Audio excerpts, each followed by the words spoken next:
أعوذ بالله من الشيطان الرجيم بسم الله الرحمن الرحيم وصلى الله على محمد وآله الطاهرين. Continuamos con la pregunta número 5 del libro Las preguntas de los universitarios al Sheikh Qumi. Pregunta número 5. Igual me lo hicieron esa pregunta en la Universidad Konrad Lorenz en Colombia. ¿Por qué dos religiones como la cristiana y la musulmana, que tienen similares creencias y un solo Dios, fundamentados en la paz, rechazan la violencia, pero tienen conflictos entre ellos? Bueno, una pregunta importante. Si nosotros los musulmanes decimos que el Islam es la religión de la paz, es la religión de hermandad, de servir al prójimo, los hermanos cristianos dicen lo mismo. ¿Por qué hay tantos conflictos? Esto es muy buena pregunta importante. Antes, permíteme explicar una palabra. El Islam es la religión que nosotros los musulmanes profesamos. Entonces, el Islam no se llama religión musulmana. No, se llama el Islam con M final. No Islam, no.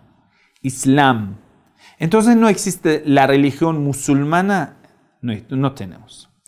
Mahometanos no tenemos. Mohamedanismo no tenemos. Esas son palabras inventadas. El Islam tiene un nombre, es el Islam. No es religión musulmana. Bueno. Y el cristianismo, su nombre es cristianismo, también se puede decir cristiandad. Y yo prefiero decir cristianismo. Entonces, si el Islam y el cristianismo tienen muchas cosas en común, adoran a un mismo Dios, ¿por qué tienen tantos conflictos? Si el Islam enseña a matar a los cristianos como infieles, o la cristiandad enseña a matar a los musulmanes como infieles. Si seamos sinceros, en la Biblia no habla de los musulmanes, como musulmán no habla. Aunque en la Biblia tenemos muchos versículos que hablan de nuestro profeta Muhammad, sallallahu alaihi wa sallam, como en el Evangelio de Juan, como en Génesis, como en otros libros. Quiere decir, desde el Antiguo Testamento hasta el Nuevo Testamento tenemos muchos versículos que hablan del profeta del Islam. Les recomendamos escuchar una serie de la charla que son más de 60 horas hablando de Muhammad en la Biblia. Entonces, bueno, tenemos muchas referencias bíblicas hacia el Islam, pero palabra Islam, tal como Shalom en el Antiguo Testamento, también tenemos mencionado, aunque en las interpretaciones judaicas y cristianas dicen que no se habla del Islam. Y entonces, como un cristiano, como un judío, no se puede rechazar el Islam. ¿Por qué? Porque ni profeta Moisés, ni Santísimo Jesús no rechazan la venida de último profeta. Al contrario, hay muchos argumentos bíblicos en palabras del profeta Moisés, como en Deuteronomio 18, como en palabras del profeta Jesús, la paz sea con él, en el Evangelio de Juan, capítulos 14, 15, 16, 23, entre otros capítulos que habla de la venida de profeta Ahmad, que hoy en día lo puedes encontrar la palabra paráclito. Entonces, si yo siendo un buen cristiano o un buen judío no voy a ser enemigo del Islam ni enemigo de los musulmanes, al contrario, los aceptaría como parte de los creyentes, o mejor dicho, voy a convertirme al Islam. Pero vamos a ver qué dice el Islam sobre el judaísmo y sobre el cristianismo. El Islam considera que Dios ha enviado solamente una sola religión, que es entregar tu voluntad a Dios, obedecer a Dios y servir al prójimo. Quiere decir, rechazar tentaciones de Satanás y rechazar las ambiciones y deseo del pecado. Eso se llama la fe. El Islam significa entregarte en paz a Dios, obedecer a Dios, obedecer a sus mensajeros, aceptar a todos los mensajeros de Dios. Entonces la palabra religión solamente lo tenemos en el Sagrado Corán singular, la religión, ad-din. Y en el Sagrado Corán dice, ad-din, la religión, es el Islam, punto. Quiere decir, profeta Moisés, profeta Jesús y otros profetas solamente profesaban una misma religión, que era el Islam. Entonces, si nosotros veamos de esa perspectiva, si una persona es seguidora verdadera de profeta Moisés, debería ser musulmán. O mejor dicho, es creyente. Si una persona verdaderamente es seguidor de Jesús, para nosotros es musulmán. Y sigue el evangelio verdadero de Jesús, va a ser musulmán. Entonces, en las fuentes sagradas del Islam y en las fuentes sagradas de los cristianos y judíos, no podemos encontrar que rechace a otro si son creyentes verdaderos. Pero durante la historia hemos visto conflictos, problemas. Vamos a empezar desde el punto. Yo tengo una obra, se llama La historia de conflictos entre la gente de la Santa Escritura, que son cristianos judíos, y entre los musulmanes. Entonces, cada hecho, cada evento, lo que pasó, ese conflicto tiene sus raíces, en parte en sus creencias, en parte en los, podemos decir, hechos o juego de poderes entre los reyes. No solamente cuando hay un rey musulmán que está luchando en contra de un rey cristiano, es solamente las causas religiosas o asuntos religiosos. No, muchas veces es el asunto de poder. Es Game of Thrones, es juego del poder. Bueno, permíteme volver hacia el primer punto de este encuentro o pelea.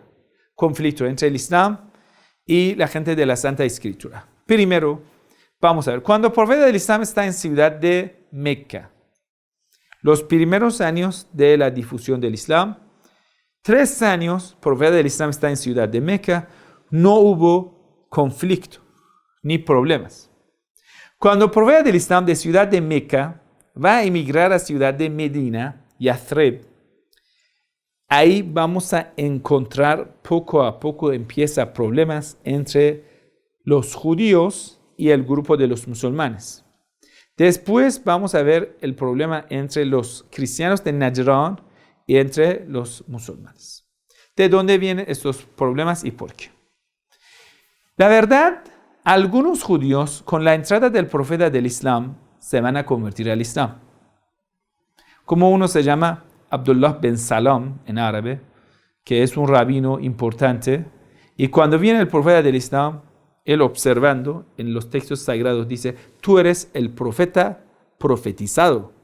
El profeta que en los textos sagrados dicen que va a venir, tú eres Muhammad, eres tú.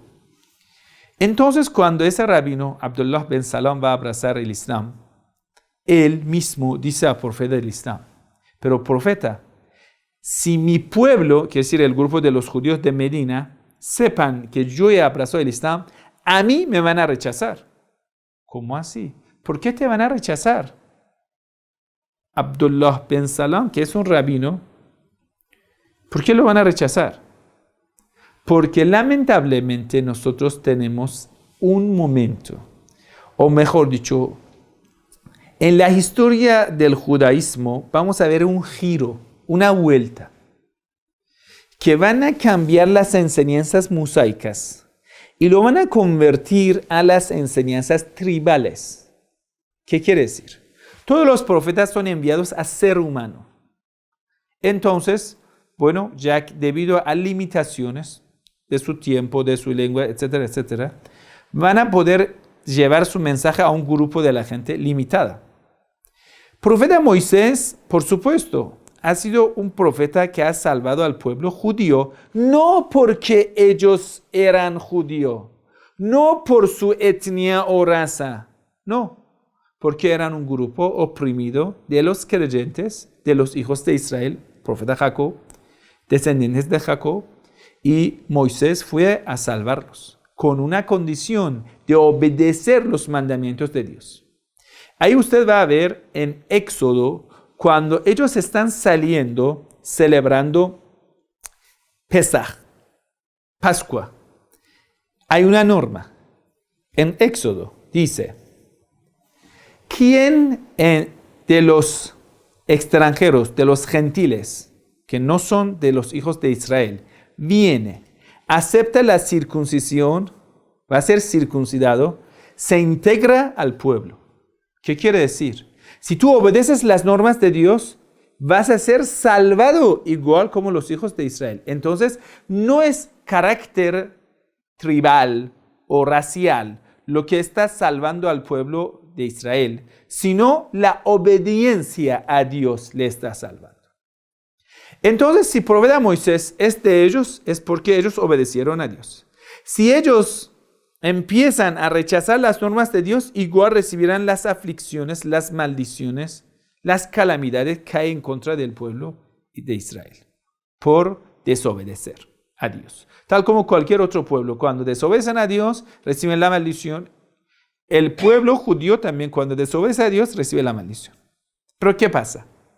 Poco a poco, más aún después de diáspora babilónica, lo que pasa, cuando Esdras y Nehemías, 550 años antes de Cristo, empiezan a reescribir, recolectar los textos sagrados, empiezan a inyectar una idea tribal, que Jehová va a ser un Dios tribal. Moisés va a ser un profeta tribal. Y todos los conceptos lo van a limitar, conceptos tribales. Entonces va a ser el concepto de Dios de un pueblo y un pueblo de Dios. No Dios de la humanidad y un pueblo obediente, por eso va a ser escogido. Y cualquier otro pueblo, cuando va a obedecer a Dios, van a ser escogidos.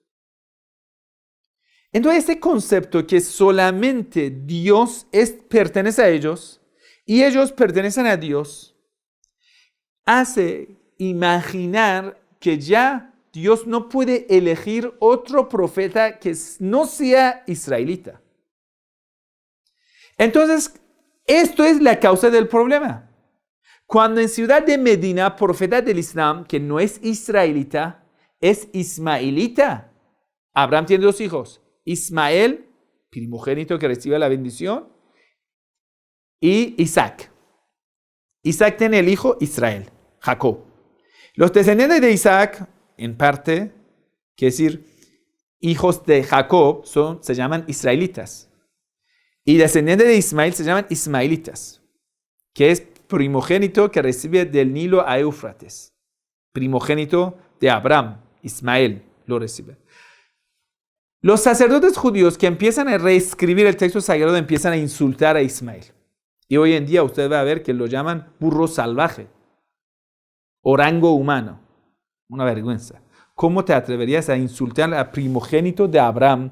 Lo que la Biblia dice que es bendito quien bendice a ti y a tu descendencia, más encabeza descendencia de Abraham, Ismael. Entonces, ¿quién maldice a descendientes de Ismael está recibiendo la maldición de Dios? Y esos sacerdotes que recibieron la maldición de Dios por insultar al profeta Ismael y por cambiar el texto sagrado, hicieron que cuando los fariseos en tiempos de Jesús recibieron la buena nueva del profeta Jesús, la paz sea con él. ¿Cuál era la buena nueva de Jesús? Jesús dijo, ya terminó la gloria de Israel. Lo profetizó a todo el mundo. Entonces, ¿qué pasa Jesús? ¿Quién viene? ¿Quién es el último profeta? Dios en Génesis lo explica cuando habla de la bendición de Ismael. 17:20. En cuanto a Ismael, te he escuchado, lo bendeciré, engendrará 12 príncipes, etc. Y aún más en Deuteronomio usted va a ver en 18, otra vez profeta Moisés habla a los israelitas. Después de mí Dios enviará un profeta entre sus hermanos. Y también profeta Jacob en una profecía dice, la profecía, el camino de los profetas y el bastón de los profetas continuará entre los hijos de Israel hasta que llegue a Shiloh, Rasulullah. Shiloh, Rasulullah, Rasul de Dios. Hasta que llegue a Muhammad, el mensajero de Dios. Entonces, la bendición profética llegará a él, Muhammad. Entonces, nosotros vemos en la profecía de todos los profetas Siempre hubo la buena nueva de la venida de Muhammad sallallahu alaihi wasallam. Pero ellos, los sacerdotes judíos, cambiaron estos conceptos. Los fariseos lucharon en contra de Jesús por esta razón. Decían: Jesús, tú no tienes derecho de venir a enseñarnos que el último profeta no sea de nosotros. Entonces persiguieron a Jesús y incluso quisieron matarlo. Y Dios protegió a Jesús y lo ascendió al cielo. Entonces la raíz histórica de ese problema, de ese conflicto, es que un pueblo, que son los judíos, se puso arrogante, imaginándose que si ellos desobedecen a Dios, igual continuarán el pueblo escogido de Dios. El problema es que hoy en día nosotros sufrimos con Israel, régimen sionista, que está masacrando a los musulmanes del mundo, que es una gran parte del problema y conflicto que hoy en día hay entre los musulmanes y entre los sionistas, judías, en mayor parte y en alguna parte protestantes, sionistas. Es este tema, que ellos se sienten mejor de la raza, mejor por ser una raza que no existe. Porque sabemos que después de la destrucción del templo en años 70, ya prácticamente desapareció el pueblo judío por ser mezclado con otras razas. Entonces, hoy en día, ¿cuántas razas judías tenemos? Judías negras, Beta Israel en Etiopía. Judíos chinos, judíos de Tibet, judíos indios, judíos yemení, mizrahi, sefardí, askenazí, cada uno de un color diferente, de una etnia diferente, de una raza diferente. Entonces, prácticamente no existe la raza judía. Y al contrario, lo que Dios prometió proteger era descendiente de primogénito Ismael. Hasta hoy en día nosotros tenemos los Sayyids, que llevan turbantes negros, que son descendientes directos de Ismael, protegido por Dios, y del Nilo a Éufrates, Dios lo ha entregado a ellos. Son musulmanes árabes, descendientes de Ismael, que viven ahí. Y nunca Dios del Nilo a Éufrates lo dejó en manos de los judíos. Es una señal histórica que esa interpretación farisea, que después en Ciudad de Medina, los judíos rechazaron al profeta del Islam por tener esa visión falsificada, que Dios no puede elegir a un profeta que no sea de nosotros. Se convirtieron en enemigos de Arcángel Gabriel, diciendo: Dios no quiere decir atribuir esa gran mentira a un arcángel de Dios, diciendo que Arcángel Gabriel traicionó al pueblo judío llevando la última revelación al profeta Muhammad sallallahu alaihi wasallam. Inventando tantas cosas para proteger las enseñanzas de los sacerdotes fanáticos, que después de diáspora babilónica cambiaron las enseñanzas proféticas. Entonces la raíz del problema es arrogancia. Nosotros estamos dispuestos a amar a todos los seres humanos y amamos a todos ellos. Pero el Sagrado Corán nos explica, dice: وَلَا تَجِدَنَّ أَشَدَّ النَّاسَ عَدَاوَةً لِلَّذِينَ آمَنُوا الْيَهُودُ وَالَّذِينَ أَشْرَكُوا. El problema no viene de nosotros. Nosotros los musulmanes estamos en paz con todo el mundo. Lo amamos. El Sagrado Corán dice: cuando encuentras a los hermanos cristianos, verdaderos seguidores de Jesús, que son humildes, son lo más cercanos a los creyentes. Nosotros con mucho gusto estamos siempre abiertos a los hermanos cristianos y los consideramos creyentes, los amamos de corazón. Pero hay un problema, que algunos judíos consideran que son mejores que otros. Entonces, yo por creer que el profeta Muhammad es el descendiente escogido de Abraham, entonces me rechazan. A todos los musulmanes así rechazan. No todos los judíos, ojo, no debemos generalizar el tema. Yo digo, algunos que lo consideran así, entonces odian a otros. Por esa arrogancia, nosotros hoy en día vivimos en el siglo XXI. Si queremos salir del fanatismo religioso, debemos abrir nuestros corazones para poder amar a otros, como ser humano, como siervos de Dios, como quienes Dios ha escogido. Al ser humano Dios ha escogido. No a mí, a mi raza o a alguna otra persona por su raza. Mientras tanto, algún grupo de las personas, imagínense, por tener la raza, no sé, de sangre azul, por raza, no sé, askenazí judía, por tal y por tal, son mejores que otros y tienen el derecho de discriminar a los demás. Mientras tanto, así piensan. entonces van a tomar y utilizar la violencia en contra de otros. Entonces va a haber conflicto, porque si utilizan la violencia en contra de uno y uno va a preservar el derecho de defensa justa. O sea, voy a defenderme. ¿Por qué? Me quieres quitar el derecho de esto. Hoy en día, ¿cuál es el problema de la República Islámica de Irán? ¿Por qué tantas sanciones? Solamente la culpa de la República Islámica de Irán es que no ha aceptado a Estados Unidos como un patrón. Dice, no quiero ser esclavo, quiero ser libre, independiente. Por eso han discriminado a la República Islámica de Irán, a la Revolución Islámica de Irán desde el primer día. Y gracias a Dios, ya que nos cortaron muchas vías de tecnología, de estudio y todo, ahora este país se ha convertido en un país autónomo. En la tecnología, uno de los más desarrollados, uno de los más avanzados. Al contrario, los países que desde el primer día se entregaron a Estados Unidos, ya perdieron prácticamente todo. El estudio, Usted va a ver que estudios superiores es muy débil en esos países. Siempre Estados Unidos lo está controlando. El negocio, a través del mercado libre, Estados Unidos está enviando todos sus productos y le está llevando los material crudo y les vende sus productos. No quiero nombrar los países. A muchos países le está robando Estados Unidos. Para ellos no pueden decir nada. El problema del mundo es arrogancia, hermanos. Arrogancia es el problema del mundo. Todos los conflictos vienen de arrogancia. Si todos nosotros tomemos el ejemplo de Santísimo Jesús hoy en día, el ejemplo de la humildad, el ejemplo de amar al prójimo, sin importarnos su color, su etnia, su idioma, solo porque es un ser humano, lo amemos. Así, todos los conflictos de la historia van a ser solucionados. Que Dios le bendiga y un fuerte abrazo. Assalamu alaikum wa rahmatullahi wa barakatuh.